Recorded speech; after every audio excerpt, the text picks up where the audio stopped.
song that was played when you were coming out? Yes, I You've did. heard Bob many of Marley. those songs? Yes, my mom in the kitchen every morning before school.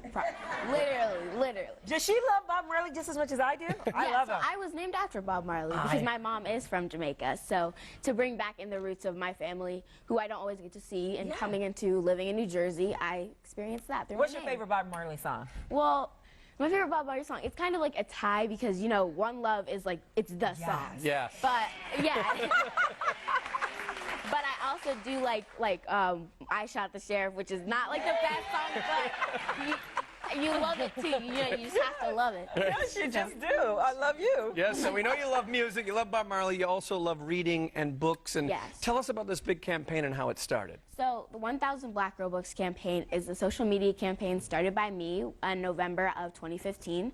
So in my 5th grade class, I wasn't seeing Black girl stories being reflected, and it wasn't something that we were told, but I could see that story in my home and in the books that my parents gave me. I knew that like kids at my school, they might not always be able to see themselves as characters that are important and things that are valued in their school system. So I decided to collect 1,000 books where Black girls are the main characters, and I was able to collect, to date, 9,500 books. And you're writing a book, too. Yes, so my book, Marley Dias Gets It Done, and So Can You, is a guide for kids my age and older to be able to use their gifts and talents and the things that they enjoy doing to help their community and to make the world a better place like I did in their own unique ways. I want to know. Hey, how are you 12 years old? If I knew, I would tell you. When's your birthday? January. You're January. And you turn 30 in January. Very smart. I want to know why you fell in love with reading in the first place and why you think it's so important for kids your age to read. Well, I feel like reading is something that's fun, but also the biggest mistake is that it's used as a punishment.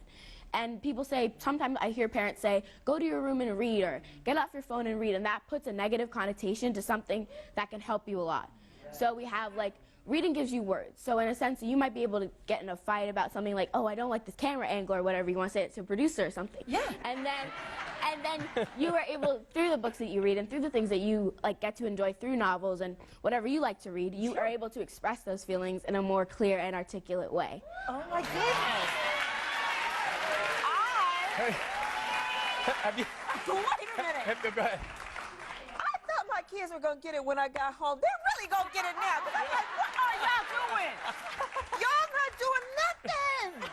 Sorry, I know that was improper grammar. What were all of us doing at 12? Oh, I feel like the worst mother ever right now. Like, what am I doing wrong?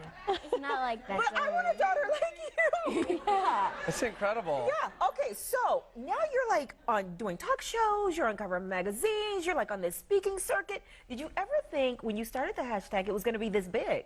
Well, no, actually, because towards like our deadline from November was to February when we were going to go back to my mom's town in Jamaica, and I had only collected 200 books, and I was like, there's no way in the world I'm going to get this done. There's no way this is possible. Right. But through social media, which is the thing I get to talk about tomorrow at the Social Innovation Summit, I've been able to use like the things that I enjoy and the things I use to help other people. Right. You realize you could run for office right now and everyone's voting for you.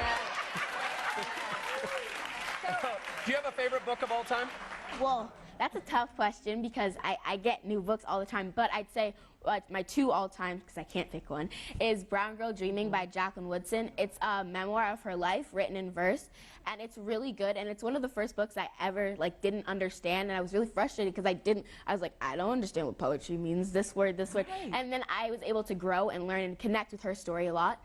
Then also there's One Crazy Summer by Rita Williams Garcia. It's a children's book that is now used instead of Hatchet and instead of the Shiloh series and Old Yeller as the 4th grade book that kids get to read. In my school, yeah. Impressed. Yes. Oh, wow. All right. Really I know, we want to keep you, but we're out of time.